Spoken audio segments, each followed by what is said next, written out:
Hey, my fabulous OU parents, it's been a minute, but I wanted to take a pause before we go out on fall break just to share a few things with you. Listen, we are in the middle of benchmark testing. We started on Monday. Please speak with your children if they have not already completed their benchmarks. It's very, very important that they get a good night's rest. They're coming in ready in the mornings. Make sure they've had something to eat or they're here in time for breakfast. Benchmark testing allows us an opportunity to see how they're doing so far on the standards that have been taught since we started school in August. So benchmark testing is very, very important for us to track progress for our students. So please help us by making sure your babies are here and prepared for benchmark testing. Don't forget, in the event that you are running late for school in the mornings, you have to get out of your vehicle after 7:45 and sign your students in. That's our way of changing attendance from absent to tardy. If you do not come inside and the teachers have already taken attendance, parents, then your children are marked absent and we don't know that they've come in the building. So take that extra minute or two, just run inside, make sure you're dressed appropriately, but make sure you come inside, sign them in, and Miss Lundy will do the rest with changing the absence to tardy. Likewise, when you're checking your children out, please make sure that it's for approved reasons like doctor's visits, you got medical emergencies, or they've got dental appointments. Let's try to refrain from checking them out for frivolous things like, I don't know, we're just going to enjoy some ice cream. I think incentives are great, but just know when you check them out regularly, that means that they're missing instructional time. And if math is at the end of the day, or we're doing our interventions at the end of the day, then your child is missing instruction, or your child is missing that time when we're giving them that one-on-one help they need. So just keep that in mind when you're planning checkouts in the afternoon. Also, remember, we are doing weekly COVID testing. Something came out at the very, very beginning of the school year, but a link is coming across the screen at this time. So if you are interested, please don't hesitate. Register online.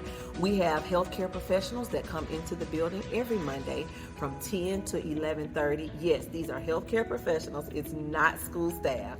They come to our building on Mondays from 10 to 11:30, and those individuals who have registered, they will test your children. Now, you don't have to register every week. You register one time and they go on our roster, and every week we will test your children to make sure that they do not have COVID. Make sure all of your information is accurate and they send the results straight to you, so it is very private and confidential.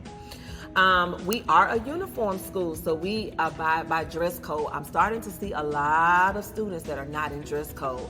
Parents, it's like you and I, right? So at my job, I'm required to dress professionally. I don't have to wear a certain color, I don't have to wear a certain thing, but I do have to dress professionally, and you treat me and see me as a professional. Same way if we go to the doctor's office, right? We expect them to be dressed a certain way. Well, we teach our children uniformity and how to follow the rules and how we all look the same because we have one common goal. They can throw in their own flavor, right? Their own flair, but there are just certain things that we want to ensure that all of our students are pretty much following the rule, and it helps us with school spirit. So if you will help me and make sure that your children are in our dress code every day, and that's Monday through Thursday, and on Fridays they have the option to show their own individuality with their jeans, their t-shirts, and rock their fresh tennis shoes. Now Monday through Thursday we wear white, yellow, and blue, any shade of blue at the top. At the bottom we wear blue and khaki. It can even be jeans. We just ask that they be blue or khaki. If you could help me, that would be great. We're going to start giving incentives to those classrooms that have the highest percentage of students in their dress code Monday through Thursday, and I don't want any student to miss out. So if you could help me. Another thing with dress code, I'm starting to see a lot of these cute little Crocs. Now these are cute, and I know that they're stylish right about now.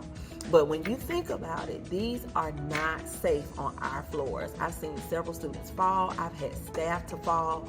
So I've started asking people to please refrain from wearing the Crocs to school, just for safety reasons. So parents, if you can make sure your student has on a shoe that has a strap around the back and that their feet are completely covered, and refrain from Crocs. And forgive me for not knowing the correct term, but those new bubble shoes, they almost look like you can pop them like this, and they slide in like house shoes. We don't do those either because they don't have a back on them. So if you could help me, in all things, we want to make sure that our students are safe. That would be extremely helpful. And then we have Family Tech Talk coming up. My friends over at Narby J. Harris have a professional coming in to talk about cyber safety. Now, I know people get turned off. I don't need to talk about cyber safety. I tell my children the right thing, and I know that you do. But keep in mind, our children play games online. They have games on their phones, games on the computer. They have Xbox and PlayStation, and you see a lot of people getting into these devices or these games, meaning no good to our children. So the best thing to do is for you to arm yourself with knowledge. So there's an individual, a professional, a cyber safety professional that's going to come in and talk about not just cell phones and laptops, but also some of the gaming systems that our students have and how we can keep them safe. I encourage you, the flyer is coming up on the screen, to take a moment and just tune in. I believe it is virtual, so you can go from the comfort of your own home, but you can be armed with knowledge to keep your children safe. Listen, fall break is coming up Friday and Monday. Our children deserve this 4-day weekend. If your children have any makeup work, this is a great time for them to get that done. Reach out to the teachers today on Class Dojo. Ask if your child is missing anything or there's anything they could work on over the next 4 days that can help them in the classroom. As well, please make sure that your children have an opportunity to take a break. Yes, we want them to work. Yes, we want them to make up, but we also want them to rest. We want you to rest. It's fall break. Have a great 4-day weekend. If there's anything we can do to better serve you, please don't hesitate to contact me at your earliest convenience. You can call me at 678-875-1303. My email is also at the bottom, and you can hit me up on Class Dojo. That's all that I have. Let's have a wonderful remainder of the week and a great fall break overview.